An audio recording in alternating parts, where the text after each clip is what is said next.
زراعت کے میں خوش آمدید. شاہ زیب جیلانی اور وسعت اللہ خان کا سلام قبول کیجیے. زرار کھوڑو اس ہفتے چھٹیوں پر ہیں.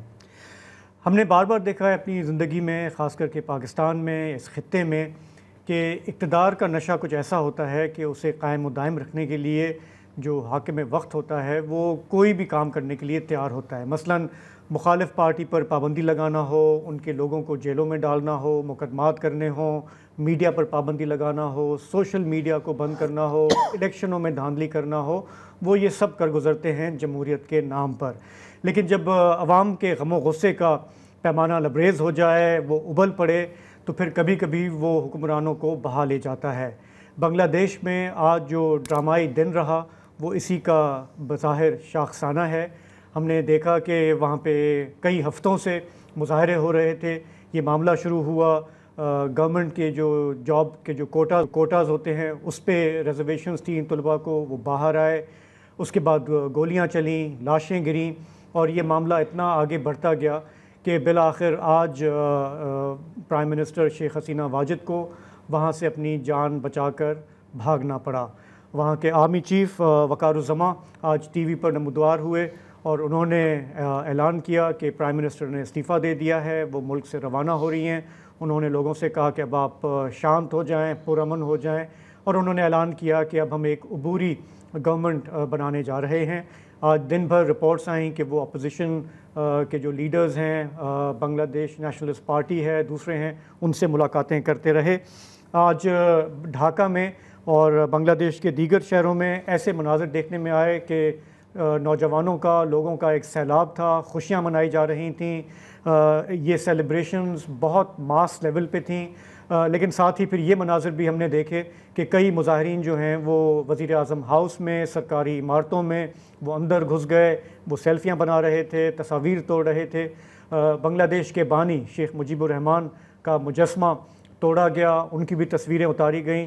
اور اس سیلیبریشن میں کئی جگہوں پہ فوجی بھی نظر آئے جنہوں نے بڑھ چڑھ کر مظاہرین کا ساتھ دیا. یہ بہت ہی غیر معمولی مناظر رہے آج بنگلہ دیش میں. پرائم منسٹر کے حوالے سے یہ خبر آئی کہ وہ اڑ کے انڈیا گئیں. دہلی میں ایک فوجی اڈے پہ تھیں جہاں پر ان کی ملاقات ہوئی. قومی سلامتی کے مشیر ہیں اجیت دوال جی، انہوں نے ان کا استقبال کیا. اچھا، اگست کا مہینہ مجیب خاندان کے لیے خاصا خونی یا سگنیفیکنٹ رہا ہے. 15 اگست 1975 کو جونیئر آرمی آفیسرز تھے، وہ دھان منڈی میں بنگلہ بندو ان کے جو والد تھے ان کے گھر میں گھس گئے. پورے خاندان کو انہوں نے بھون کے رکھ دیا. شیخ حسینہ واجد اور ان کی چھوٹی بہن چونکہ بیرون ملک تھیں، یہ دو اس خاندان میں سے بچ گئیں. اور پھر انہوں نے، ظاہر ہے کہ وہ وہاں نہیں جا سکتی تھیں، تو تقریباً 9 سال انہوں نے دلی میں گزارے. 1981 میں وہ واپس بنگلہ دیش آئیں اور انہوں نے عوامی لیگ کی قیادت سنبھالی. اچھا، مجیب صاحب کے ساتھ ایسا کیوں ہوا تھا؟ وہ تو ہیرو تھے. انہوں نے جو استحصال اور آپریشن جو بھی نعرے تھے ان پہ آزادی حاصل کی. وہی جو ہوتا ہے نا سٹریک، ون پارٹی سسٹم. مثلا انہیں کیا ضرورت تھی؟ وہ تو مطلب ملک کے وہ تھے نا نجات دہندہ جن پہ سب بنگالی متفق تھے. One party system. ان کا ایک بیٹا تھا شیخ مونی. شیخ مونی جو ہے اس کے بارے میں تاثر ہو گیا کہ اصل حکومت جو ہے وہ ہے. اس نے مونی لیگ بنائی، مجیب بہانی بنائی، اور جناب کیمپسز میں ادھر ادھر جو ہے، حالانکہ آزادی کو صرف 2 یا 3 سال ہی گزرے تھے، گلا گھونٹ دیا گیا اپوزیشن کو کہ جی ہم عوامی لیگ نے چونکہ آزادی حاصل کی ہے لہٰذا عوامی لیگ کو ہی حق ہے. تو یہ جو بے چینی ہے، یہ لاوا جونیئر آفیسرز میں بھی جمع ہوتا گیا، اور اس کا انتہائی یہ خونی رزلٹ نکلا. اور اس کی وجہ سے اگلے 10 سال تک، بلکہ زیادہ عرصے تک، بنگلہ دیش جو ہے وہ فوجی حکمرانوں کے شکنجے میں چلا گیا. اچھا، مزے کی بات یہ ہے کہ جب یہ 1981 میں واپس آئی ہیں عوامی لیگ کا چارج سنبھالنے کے لیے، تو انہوں نے اور جو بیگم خالدہ ضیاء تھیں انہوں نے مل کے جو فوجی ڈکٹیٹر تھا حسین محمد ارشاد، اس کے خلاف کمبائنڈ تحریک چلائی بحالی جمہوریت کے لیے. جس دن اس کی اقتدار ختم ہوا ہے دونوں میں ٹھن گئی, بجائے اس کے کہ دونوں ساتھ لے کے چلتی. اور پہلا دور تھا 91 سے 96 تک رہیں بیگم خالدہ ضیاء پرائم منسٹر رہیں. انہوں نے کیسز بنائے کرپشن کے ان کے خلاف جو ان کی سابق اتحادی, بہت سنا ہوا لگ رہا ہے. پھر 96 سے 2001 تک حسینہ واجد پرائم منسٹر رہیں. اس کے بعد پھر خالدہ ضیاء. تو لگ یہ رہا تھا کہ یہ جو ہے بساط یہ دو بیگمات کے درمیان کرسیاں تبدیل کرتی رہے گی. پھر آتا ہے جنوری 2007 میں بنگلہ دیش ماڈل, جس کو ہم بڑا تعریفی نظروں سے دیکھتے ہیں کہ یار پاکستان میں بھی وہ ماڈل ہونا چاہیے. وہ ماڈل کیا تھا؟ فوج کی سپورٹ سے انہوں نے ایک بیوروکریٹک ٹیکنوکریٹک جو ہے سیٹ اپ بنایا. اس سیٹ اپ نے دونوں کو کرپٹ قرار دے کے جیل میں بھیج دیا جو دونوں بڑی لیڈرز تھیں. پھر 2009 میں جو الیکشن ہوئے اس انٹریم سیٹ اپ کے حساب سے اس میں یہ ایک شق رکھی گئی تھی آئین میں ترمیم کر کے کہ آئندہ جو بھی الیکشن ہوں گے اس سے پہلے ایک کیئر ٹیکر حکومت آئے گی نیوٹرل, اس کے تحت ہوں گے. جب عوامی لیگ 2009 میں برسر اقتدار آئی تو اس نے وہ شق ختم کر دیا کہ جی ہم ہی کرائیں گے الیکشن. اس کا نتیجہ یہ ہوا کہ 5 الیکشن جیتے گئے جن کو نہ انٹرنیشنلی تسلیم کیا گیا نہ انٹرنلی تسلیم کیا گیا. اور اقتصادی ترقی ڈیفینیٹلی ہوئی, لیکن اس کے بدلے میں جو آزادی ہے, مثلا ٹھیک ہے روٹی تو چاہیے لوگوں کو لیکن ساتھ میں آزادی بھی چاہیے. تو وہ ابھی بیچ بیچ میں ہم باتیں کریں گے, تو میں نے کہا ہلکا پھلکا میں آپ کو یہ بیک گراؤنڈ بتا دوں اس کا. سو یہ بات تو ناقدین بھی مانتے ہیں کہ یہ جو 15 سال تھے شیخ حسینہ کے, اس میں اکنامکلی بنگلہ دیش نے بلا شبہ آگے بڑھا. حالانکہ وہ سفر اس سے پہلے شروع ہو گیا تھا لیکن انہوں نے اس کو ایک کنٹینیوٹی دی, ایک سٹیبلٹی دی. لیکن ہم نے پھر یہ دیکھا کہ جو ان کا یہ جو تھا کہ میں نہیں تو کچھ بھی نہیں, یا عوامی لیگ ہی عوامی لیگ, تو ہم نے دیکھا کہ کس طرح اداروں میں ہر جگہ انہوں نے اپنے لوگ فٹ کرتے گئے, وہ چاہے بیوروکریسی ہو, عدلیہ ہو, چاہے آرمی ہو, اور آہستہ آہستہ وہ ون پارٹی رول کی طرف چلا گیا. آپ کو یاد ہوگا کہ آج سے 10-12 سال پہلے, کیونکہ ان کے جو سب سے بڑے دشمن ہیں وہ جماعت اسلامی اور بنگلہ دیش نیشنلسٹ پارٹی, جماعت اسلامی کے لوگوں کو انہوں نے پھانسیاں دیں. انہوں نے وہ کیسز چلائے کہ ہم نے 71 میں انہوں نے کہا کہ جن لوگوں نے 71 سے آج تک باہر ہی نہیں آ سکیں 71 کے گرد سیاست وہاں کی گھومتی ہے.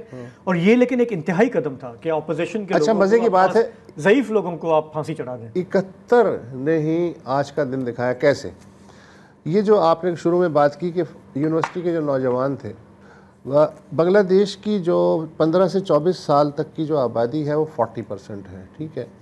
32 لاکھ کے قریب بے روزگار بتائے جاتے ہیں. وہ کریڈٹ جاتا ہے شیخ حسینہ کو. تقریباً 2.5 کروڑ لوگوں کو انہوں نے پچھلے 10 سال میں خط غربت سے اوپر, اور 10 سال میں ساؤتھ ایشیا میں سب سے زیادہ جو گروتھ تھی انڈیا سے بھی زیادہ وہ بنگلہ دیش نے برقرار رکھی. وہ اپنی جگہ موجود ہیں, لیکن انہوں نے کیا کیا کہ ایک کلک بن گیا. کچھ آرمی جنرل, عوامی لیگ, اور جو سرمایہ دار اور تاجر عوامی لیگ سے افیلیٹڈ تھے, اقتصادی ترقی کا زیادہ فائدہ انہیں پہنچا اور باقیوں کے ہاتھ میں کوئی پلیٹ نہیں آئی. نمبر 1 یہ.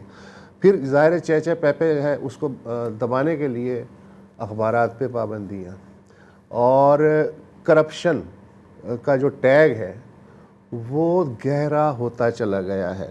اچھا, بے روزگاری ظاہر اپنی جگہ ہے.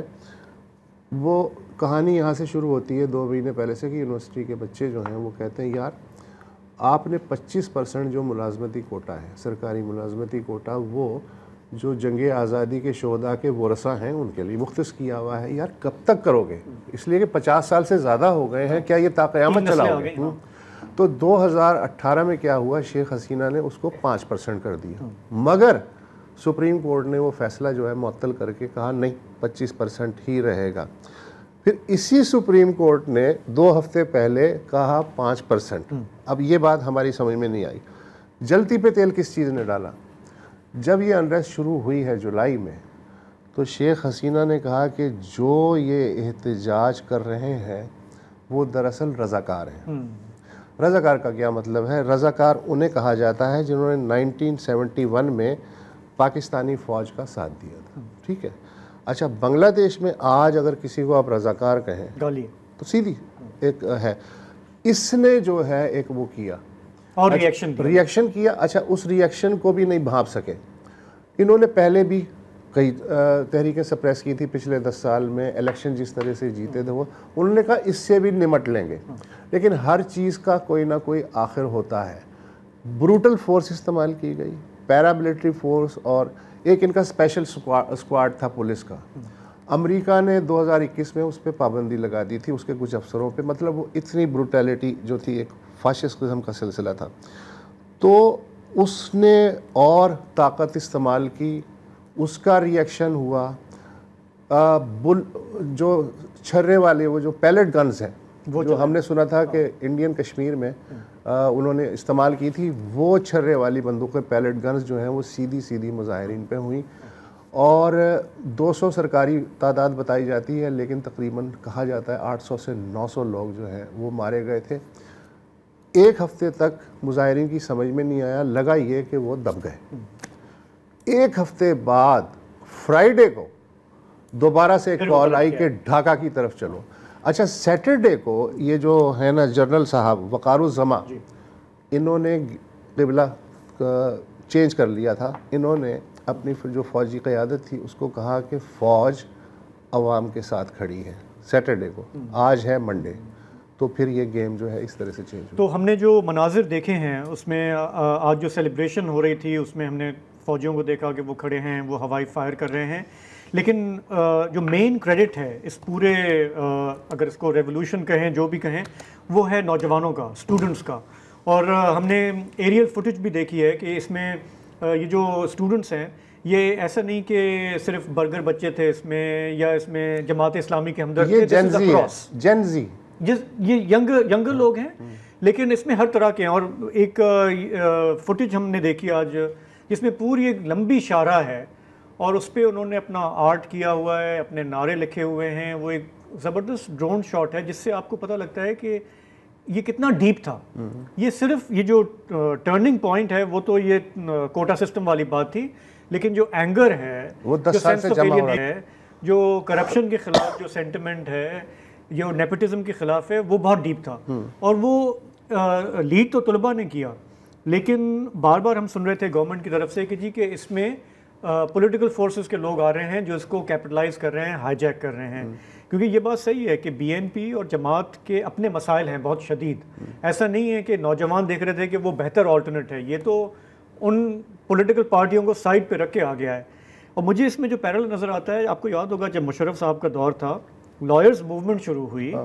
لائرز موومنٹ نے پھر پولیٹیکل پارٹیز کو ایک اپرچونٹی دی کہ جی آپ اس میں شامل ہوں. وہ آرگینک تھی, مطلب چلیں ہم بعد میں پتہ چلا کہ اس کو کہیں سے بیکنگ بھی تھی, لیکن جو ہمارے نوجوان لائرز نکلے وہ اپنے اس پر نکلے. مجھے اس میں وہ پیرل نظر آ رہا ہے کہ یہ جو اسٹوڈنٹس اور یہ اس جنریشن کے جو یونیورسٹی اسٹوڈنٹس ہیں جس طرح سے وہ آگے بڑھے ہیں, اس نے پوری یہ کایا پلٹ دی. اور آئی ایم شیور کہ اس میں سوشل میڈیا کا بھی ایک بڑا اہم. اچھا پرانی نسل کو چاہے وہ پاکستان میں ہو, سری لنکا میں ہو یا بنگلہ دیش میں ہو, یہ سمجھنا چاہیے کہ یار ہر نسل کا ایک دور ہوتا ہے. اس کے بعد آپ سائٹ پہ ہو جائیں, آپ نئے بچوں کی رہنمائی کریں لیکن پاور انہیں دیں. ہم یہ بوڑھے یہ بھول جاتے ہیں. اس کے بعد پھر ان کے ساتھ جب یہ ہوتا ہے تو مجھے یاد ہے پھر ایک اس طرح کی گفتگو سننے میں آتی ہے, جیسے ایوب خان نے کہا یار میں نے تو اس ملک کو انڈسٹریلائز کیا تھا, یہ کیا ہوا میرے ساتھ ایسا کیوں. شاہ ایران کہتا ہے میں نے تو انہیں انقلاب سفید دیا تھا, یہ کیا ہوا. صدام حسین نے کہا کہ میں نے تو عراق کو فرسٹ ورلڈ میں کا انفراسٹرکچر دے دیا تھا, یہ کیا ہوا. اچھا شیخ حسینہ جو ہیں تقریر ایک لکھوانا چاہ رہی تھی آخری, لیکن لوگ اتنے جمع ہو گئے تھے باہر کے, انہیں فوری طور پہ وہ تقریر بھی نہیں. انہیں کہا بہت ہی شارٹ نوٹس سے آپ نکل جائیں, باقی پھر اور انہیں حیرت ہوئی, صدمہ ہوا کہ میں نے تو ان کے بیٹا جو باہر ہے اس نے کہا کہ ماں یہ کہہ رہی تھی کہ میں نے تو 10 سال میں اس کو کہاں سے کہاں ملک کو پہنچا دیا, یہ انہیں ہوا کیا. بھائی ہوا کیا وہ آپ سب سے آخر میں اس کو پتہ چلتا ہے جس نے کیا. ایک بریک لیں گے, اس کے بعد واپس آتے ہیں, اس گفتگو کو پھر ہم سمیٹتے ہیں.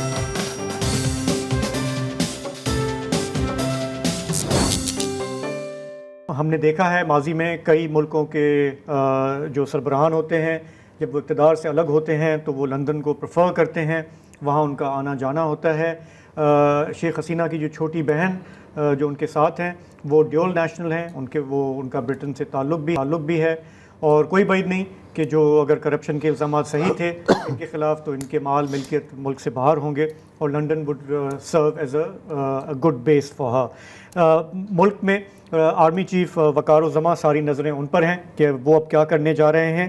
عبوری حکومت کی انہوں نے بات کی ہے، پولیٹیشین سے وہ مشاورت کر رہے ہیں، لیکن وسط صاحب ابھی میں دیکھ رہا تھا یہ جو نوجوان ہیں جنہوں نے یہ لیڈ کیا ہے وہ یہ کہہ رہے ہیں کہ ہم یہ جو انقلاب ہے وہ اس لیے نہیں لائے تھے کہ اب ہم فوج کے ہتھے چڑھ جائیں گے، ہمیں ملک میں جمہوریت چاہیے، ہمیں الیکشن چاہیے، اور وہ اسرٹ کر رہے ہیں کہ آپ ہماری مرضی کے بغیر آپ عبوری حکومت بنائیں گے تو قابل قبول نہیں ہوگی۔ اچھا، یہ کوئی نئی بات نہیں ہے۔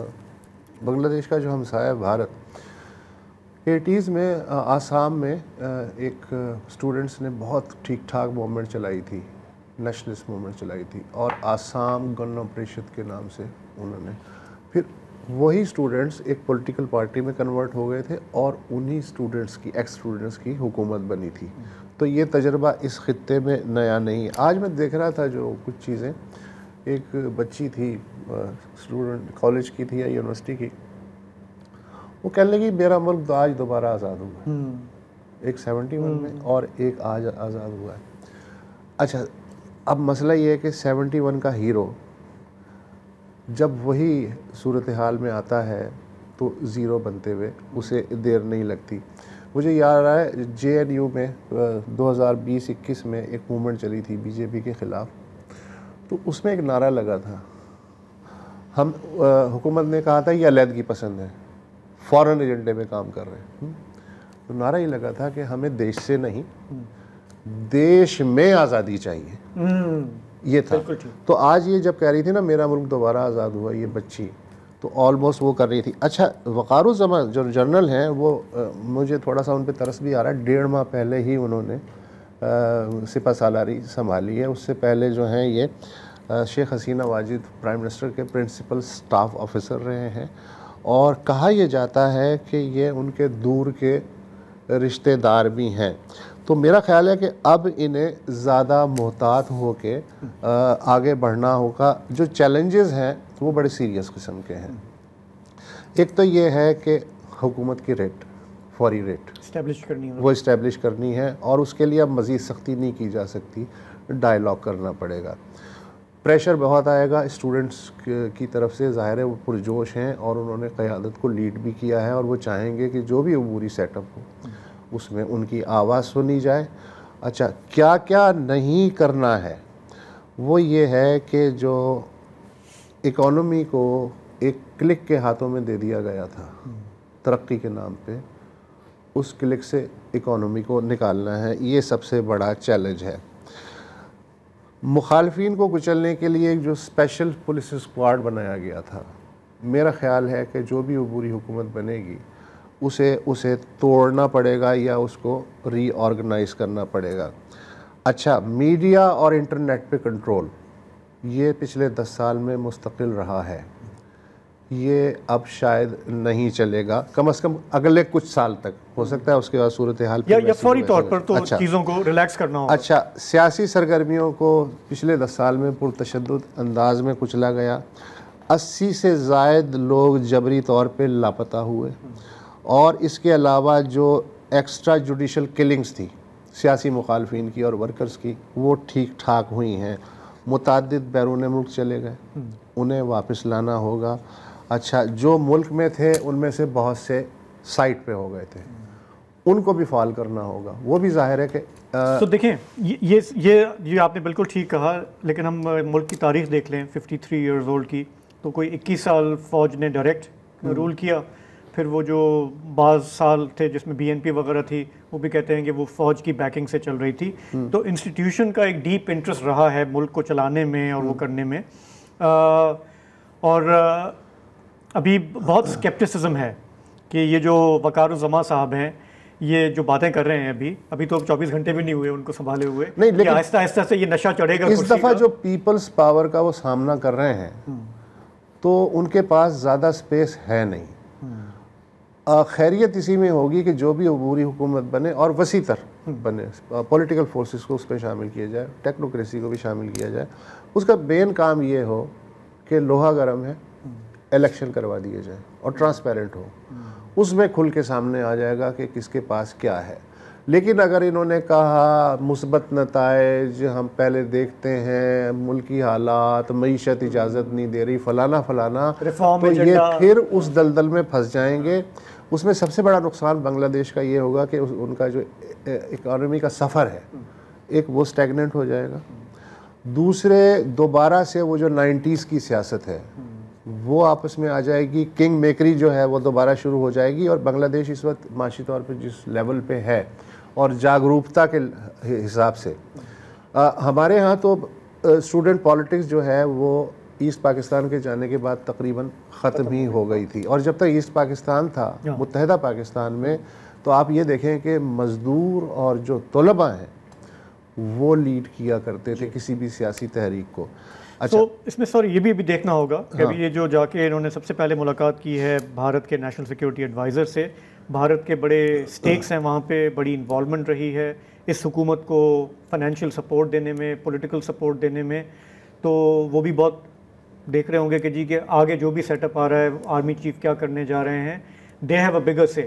ہمارے ساتھ تو تعلقات بہت سرد مہری والے رہے بنگلہ دیش کے ان 15 سالوں میں، لیکن آؤٹ سائڈ پاورز کا جو انفلوئنس، لیکن فوری طور پہ میرا خیال ہے انڈیا یہ چاہے گا کہ بنگلہ دیش کی جو بھی نئی حکومت ہو وہ اگر پرو انڈیا نہ بھی ہو تو ہاسٹائل نہ ہو، اینٹی انڈیا، یہ اس کا فوری طور پہ اس وقت مفاد ہے۔ دوسرے چائنا اور انڈیا دونوں بنگلہ دیش میں جو ہیں وہ ایک کمپٹیشن کی صورت میں ہے پروجیکٹس کے لحاظ سے۔ اچھا، ان کو ظاہر ہے کہ دونوں کی ضرورت ہے جو بھی حکومت آئے گی، تو یہ ہے۔ اچھا، سب سے اہم بات یہ ہے کہ انہیں یہ ریئلائز کرنا چاہیے کہ بابوں کا دور اب ختم ہی ہے، تو نوجوانوں کو اگر رضاکارانہ طور پہ آگے لے آئیں، اس لیے کہ بنگالیوں کے بارے میں آپ یہ تو نہیں کہہ سکتے کہ پولیٹیکلی کانشیس نہیں ہے۔ بر صغیر میں اگر کوئی سب سے زیادہ پولیٹیکلی کانشیس تاریخی طور پہ رہا ہے پچھلے 200 سال سے کم از کم، تو وہ بنگالی ہیں، اور ان کی ایک سیئنگ ہے کہ جو ہندوستان کل سوچتا ہے ٹمارو، وہ ہم آج سوچتے ہیں، یہ ان کا کلیم ہے۔ اچھا، اور ان کی جو ہمیشہ تاریخی طور پہ جو دیکھا جائے جو بھی سٹرگل ہے وہ جذباتی لوگ ہیں، وہ وائلنٹ ہوتی ہے، اور اس کے بعد پھر آپ دیکھیں کہ مجیب کے پورے خاندان کو اڑا دیا۔ اب یہ شاید کسی اور جنوبی ایشیا کے ملک میں اس طرح تو نہ ہوتا، تو وہ جب آتے ہیں غصے میں تو پھر وہ غصے میں آتے ہیں، بہت وائلنٹ ہسٹری رہی ہے۔ اچھا، ہمارے لیے کوئی سبق ہے کیا اس میں؟ ہمارے لیے شاید یہ سبق ہے کہ جو دیواریں ہیں آپ جتنی اونچی اٹھانے میں توانائی لگاتے ہیں، اس کی بجائے آپ اپنے دروازے بڑے کرنے میں اگر توانائی لگائیں گے جس سے آپ کا اور عوام کا رابطہ برقرار رہ سکے تو وہ زیادہ بہتر ہے۔ دیواریں آپ اونچی اٹھائیں گے تو لوگ جو ہیں وہ پھر آئسولیٹ ہوتے چلے جائیں گے، اور جب ہوتے چلے جائیں گے تو ڈیسپریشن میں وہ کچھ بھی کر سکتے ہیں، وہ ایک دن میں بھی کر سکتے ہیں، 10 سال بعد بھی کر سکتے ہیں، لیکن ہوتا ضرور ہے۔ تو بنگلہ دیش کا موضوع ہم یہیں چھوڑتے ہیں، بریک لیں گے، واپس آئیں گے تو چلیں گے بلوچستان اور بات کریں گے وہاں پر گوادر میں جو تحریک چل رہی ہے وہ کہاں پہنچی۔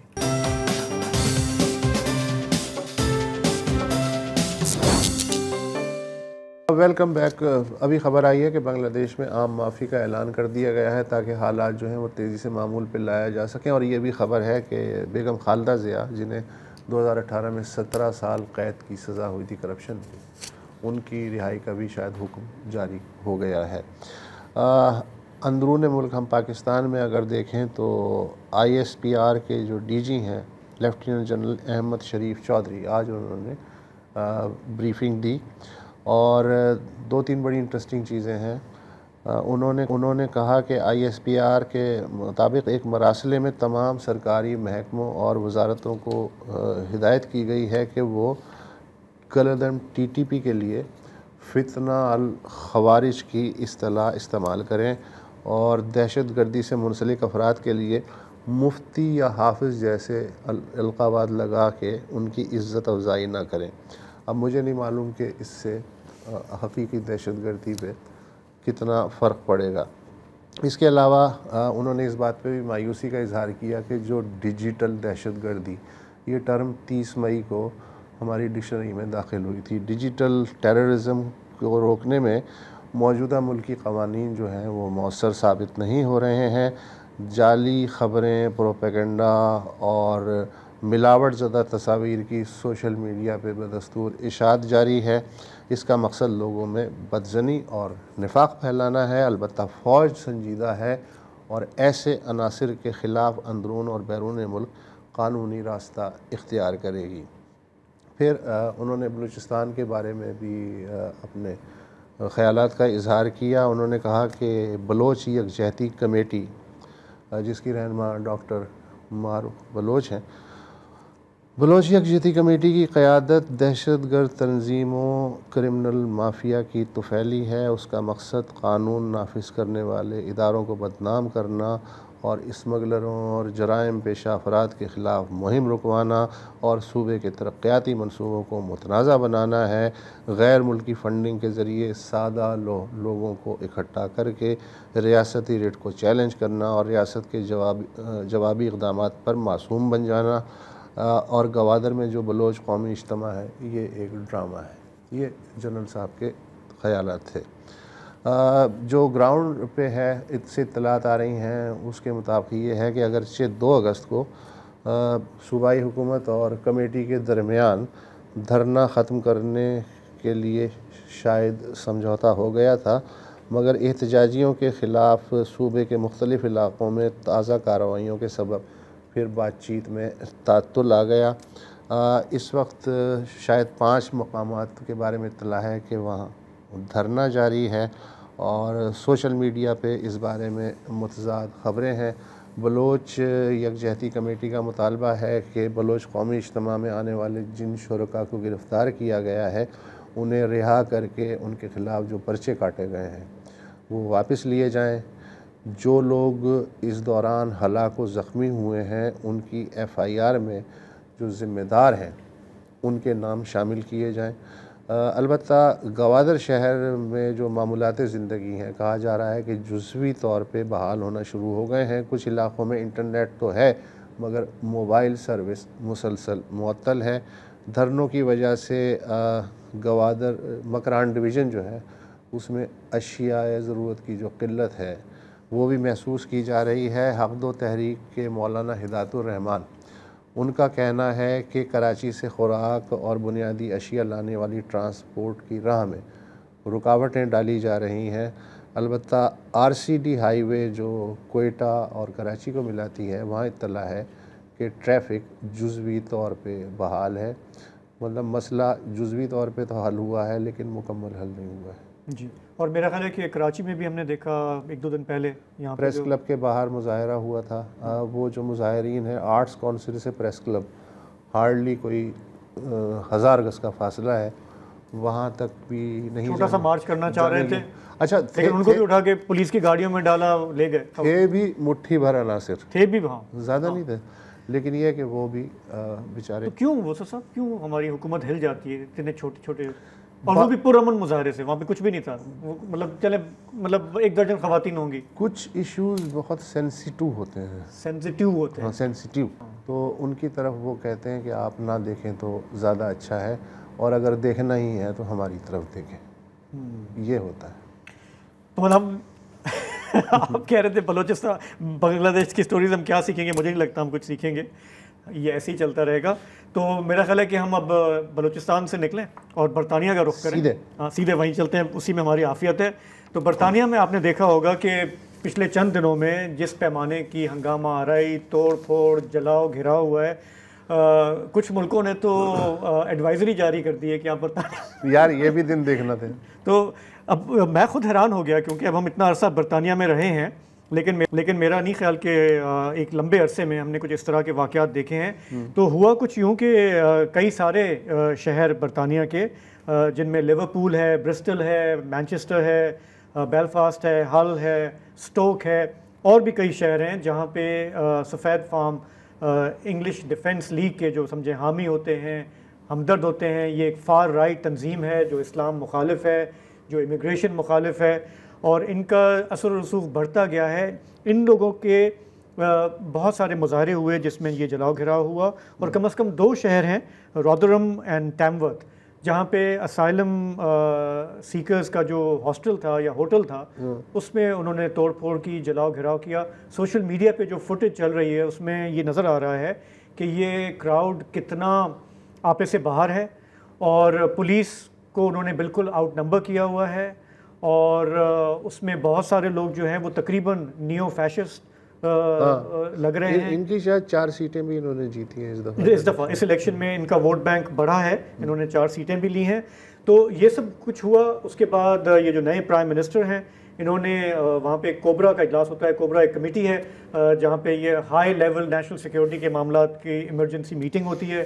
انہوں نے وہ کی اور باہر آ کر بہت ہی سخت بیان دیا کہ یہ سب جو بدماشی غنڈہ گردی ہے. اچھا ریزن تو بتا دیں یہ ہوا گڑبڑ شروع کیسے؟ یہ بالکل آپ نے اچھا ہوا مینشن کیا. پچھلے ہفتے ایک برطانیہ کا شہر ہے ساؤتھ پورٹ، وہاں پہ 3 بچیوں کا قتل ہوا. لیکن سوشل میڈیا پہ یہ خبر عام ہو گئی کہ یہ جو قتل کیا ہے یہ ایک مسلمان نے کیا ہے، اسائلم سیکر نے کیا ہے، جو کہ 2023 میں ایک چھوٹی سی کشتی کے ذریعے برطانیہ میں داخل ہوا. یہ سوشل میڈیا پہ چلا اور یہ پھیلتا چلا گیا، جس نے جذبات کو بھڑکایا، تشدد پہ اکسایا. بعد میں پتہ چلا کہ جس بندے نے قتل کیا ہے وہ دراصل ایک 17 سالہ نوجوان ہے، سفید فام ہے. اس میں کوئی نہ مسلمان نہ اسائلم کہہ رہے تھے روانڈا سے اس کا تعلق ہے. سوری، روانڈا سے اس کا تعلق ہے جو قاتل ہیں 17 سالہ. ہاں لیکن آپ کیا کریں گے، وہ سیاہ فام ہے. مطلب روانڈا میں تو ایسا ہی لگتا ہے. اچھا، وہاں پہ جو کلیریفیکیشن ابھی آ رہی ہے جس کو یہ انویسٹیگیٹ کر رہے ہیں، وہ ڈیفینیٹلی یہ کہہ رہے ہیں کہ یہ مسلمان اسائلم سیکر نہیں تھا. اس واقعے کو استعمال کیا گیا نفرت بھڑکانے کے لیے. تو اس موضوع کو ذرا سا ہم دیکھیں گے، سمجھیں گے. ایک بریک کا وقت ہوا ہے، واپس آئیں گے تو بڑھیں گے لندن، اور وہاں سے ہمارے ایک فارمر کولیگ ہیں کاشف قمر، ان سے بات کریں گے.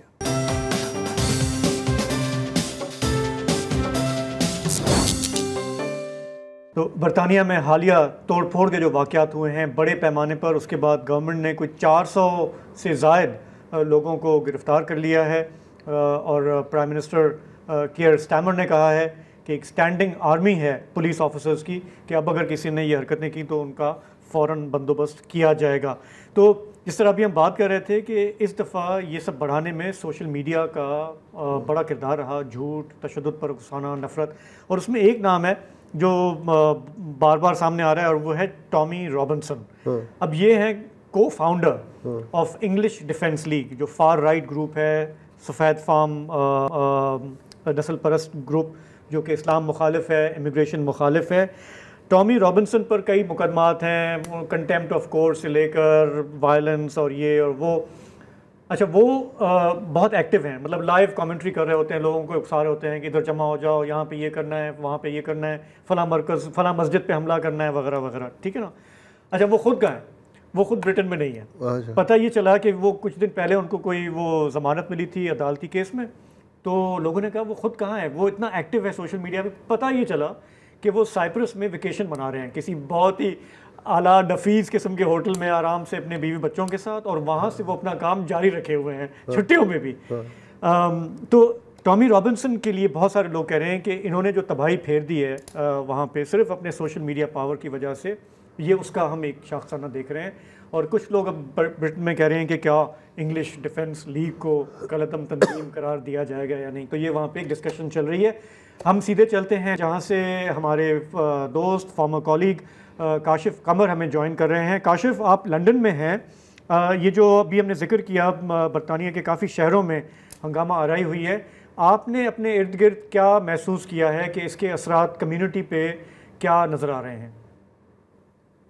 سب سے پہلے تو شاہزیب شکریہ مجھے یہاں لندن سے لینے کا. آپ سب دوستوں کو میری طرف سے خیر کا پیغام پہنچے. دیکھیے، لندن میں ایک طرح کا تھوڑا بہت فکر مندی تو ہے، لیکن لندن باقی ملک سے یوں بالکل مختلف ہے کہ یہاں پر جیسا کہ آپ کو ہی معلوم ہے، آپ بھی لندن میں رہے ہیں، بہت کثیر النسلی طرح کا شہر ہے، اور یہاں پر جس کو آپ کہیں کہ انڈیجنس آبادی یا بالکل مقامی برطانوی سفید فام، وہ شاید اکثریت میں بھی اس شہر میں نہ ہوں. یعنی ایک ایسا شہر ہے جس میں تقریباً 160 زبانیں بولی جاتی ہیں، 100 سے زیادہ مختلف طرح کی قومیتیں رہتی ہیں، مختلف ایسے ایسے علاقے ہیں جو ہم نے ابھی تک صحیح طرح دیکھے بھی نہیں ہیں، حالانکہ چوتھائی صدی سے زیادہ گزر چکی ہے لندن میں رہتے ہوئے. تو اس کے باوجود بھی ایک فکر مندی یہاں پر ضرور ہے کہ یہ جو پناہ گزینوں کے خلاف اور مائیگرنٹس کے خلاف، میں پناہ گزین اور مائیگرنٹس دونوں کو الگ الگ کر رہا ہوں، ان کے خلاف جس طرح کی زبان اور استعمال کی جا رہی ہے، نفرت پھیلائی جا رہی ہے، تو وہ آگ برطانیہ کے مخصوص علاقوں تک محدود نہیں رہے گی، وہ ہر جگہ پھیلے گی اگر اس کو پھیلنے دیا گیا.